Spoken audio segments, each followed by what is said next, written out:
Shalom Avracha. Avraham Avinu receives two tremendous promises from Hashem. One of them is the promise of the nation. Hashem promises Avraham Avinu that he will become a great nation, including wondrous kings.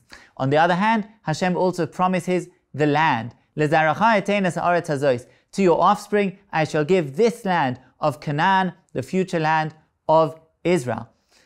Both of these promises, Avraham Avinu sees the realization or the beginning of the realization in his own lifetime. On the one hand, he has children. He has Yitzchak specifically. But not only does he have Yitzchak, Yitzchak weds Rivka and they too have progeny. Meaning Avraham Avinu sees the continuation of the lineage in his own lifetime. The same is true with the land. Not only does Avraham Avinu live upon the land, but he even acquires a part of it with an acquisition. A part of it becomes his, a partial realization of that promise, of that prophecy that the land will belong to his offspring.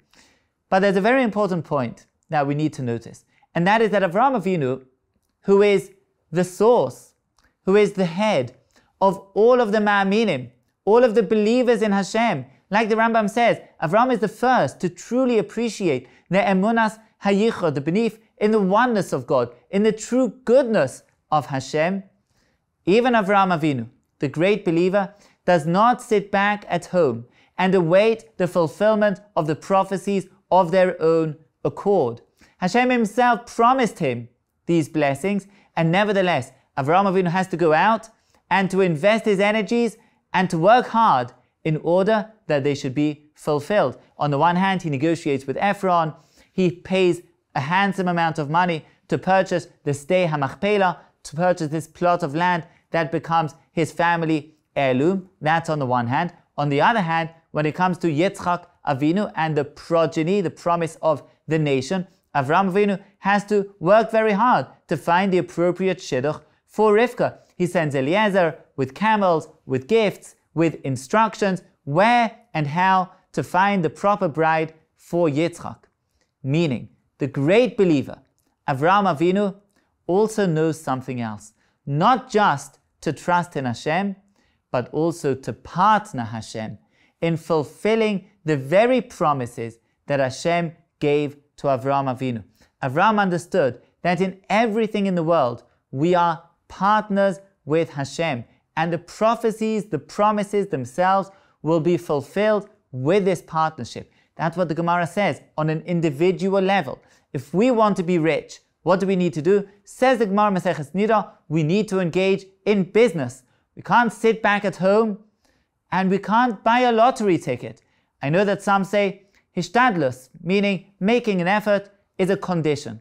We have to do minimum hishtadlus, buy a lottery ticket, and that's it. Then we can sit back at home.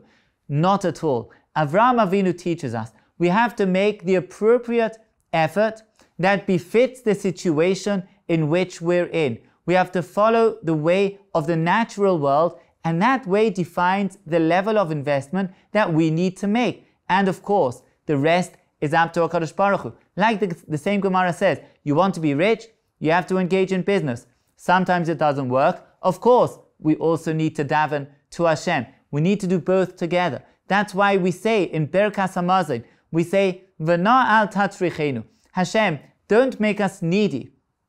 Lo lidei madnas basav adam. We shouldn't be needy for people's gifts. V'lo lidei halva asam, and not for their loans. Ki im li yadcha. Hamlei apsucha kadosh v'aracha. Only Hashem, for your hand, we should rely on you alone. But how do we rely on Hashem alone? By going to work, by partnering with Hashem. We go to work, we do everything we need to do in order to have income and wealth and everything that we need, of course in other areas of life too, and then we depend on Hashem. These two things go together. This is true, I would add, not just on the individual level, but also, and this is maybe especially relevant here in Eretz Israel, in the state of Israel, especially relevant on a communal level, on a public level, because even the Frum community in Israel, the Haredi community, needs to understand this very basic principle. We can't rely on miracles, we can't rely on Hashem's promises alone, and we shouldn't be relying on others either. We need to ensure that we too are stepping up and taking the responsibility that Hashem's promises, His blessings, should be fulfilled. And how do we do that? By being partners with Hashem in every area of life, both in the physical domain and in the spiritual domain. In both of these areas, we need to be full partners, fully invested, just like Avraham Avinu was. A deep lesson, both on a personal level and on a communal level. We should all have a beautiful Shabbos.